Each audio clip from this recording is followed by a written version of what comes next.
qisadan waa dhab, xaqiiq, waana run, laakiin waa cabsi.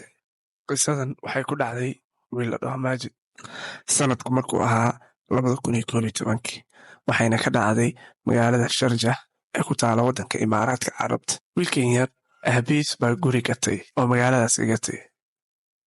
Gurigan qoys dad baa ku sii noolaa, laga yaabaa dad baaba ku dhintay. Aabihii markuu gatay gurigii way soo guureen faamilkii gurigii ay gateen ay ku soo guureen. 2 maalin kadib wiilkii markuu seexday wuxuu bilaabay inuu ku riyoodo riyo cabsi ah, uu qarwo, uu saso.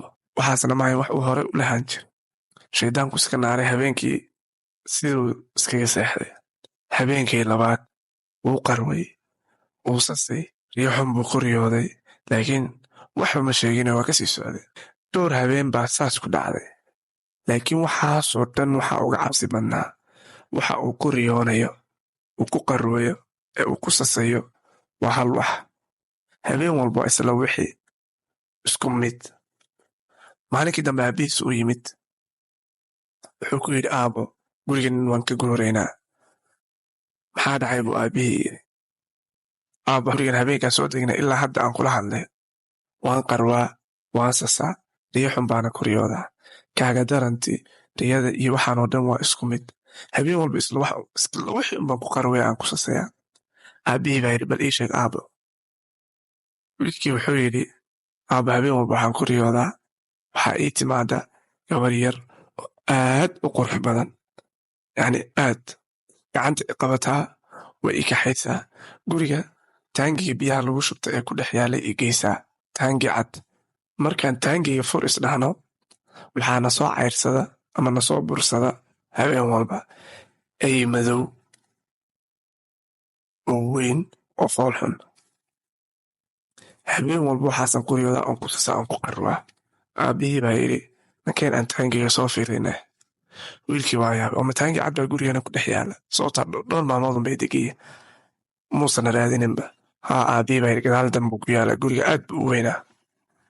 Waa tegeen, taangigii markay fureen biyaha ka buuxa. Biyaha laga daadiyaa layidhi, waa laga daadiyey. Markay biyihii ka dhammaadeen baa waxay hoos ku arkeen wax cad oo mara badan saas loogu duuduubay. Aabbihii wuxuu yidhi, yaanan taabanin, sheekh baan ugu wacaynaa. Imaam masaajid oo meesha ka dhowaa baa loo yeedhay. Imaamkii baa yimid, qur-aan buu akhriyey, waa soo saaray wixii. Wuxuu yidhi, waxaan u malaynayaa waxaan inuu sixir yahay. Wuu furfuray imaamkii, wuxuu meesha ugu tegey waxyaalo badan oo la isku xirxiray, laakiin waxa oo tin, ciddii, wax badan, laakiin waxaa ku jira sawir gabadh ah. Wiilkii markuu arkay wuxuu yidhi, waata gabadhan habeen walba ku riyoonay, waa gabadh aad u qurux badan. Habeen walba gabadhan ku riyoonay, waatuu yidhi. Aduu wiilkii qur-aan baa lagu akhriyey, sheekhii qur-aan buu akhriyey, gurigii qur-aan baa lagu akhriyey. Aabihiis baa ku yidhi, aabbo, iska seexo.